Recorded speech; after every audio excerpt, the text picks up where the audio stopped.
மாறுவதை புரிந்து கொள்வது. என்ன பிரச்சனை? மாற்றத்தை நாம் புரிந்து கொள்வது இல்லை. உறவுகள் மாறிக்கொண்டே இருக்கும். 5 வயசுல பையன் சொல்லுவான், எங்க அப்பா தான் சூப்பர் அப்பா. 5 வயசு. 10 வயசானா சொல்லுவான், எங்க அப்பா நல்லவரு, அப்பப்பா கத்துவாரு.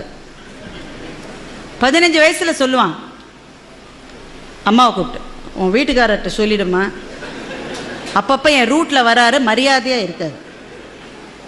20 வயசானா பையன் சொல்லுவான், எப்படிமா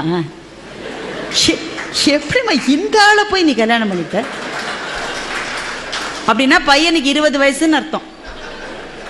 30 வயசானா பையன் சொல்றான், சார் நான் எங்க அப்பாவோட பேசுறது இல்லை சார், நான் என்ன செஞ்சாலும் தப்புங்கிறார் சார், அவரோட நான் பேசுறது. அப்படின்னா பையனுக்கு எவ்வளவு வயசு? 30 வயசு.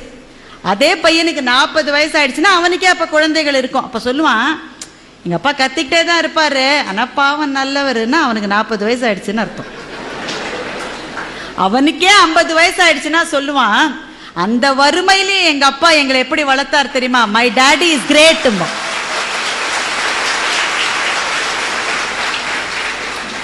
எங்க அப்பா கிரேட்னு 5 வயசுல சொன்னது சார், திரும்பி வரதுக்கு 45 வருஷம் ஆயிருக்கு பாருங்க.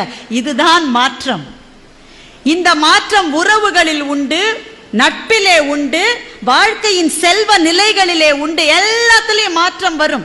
எந்த மாற்றம் வந்தாலும் நான் தொடர்ந்து பயணிப்பேன் யார் நிற்கிறார்களோ அவர்களுக்கு சோர்வு வருவதில்லை.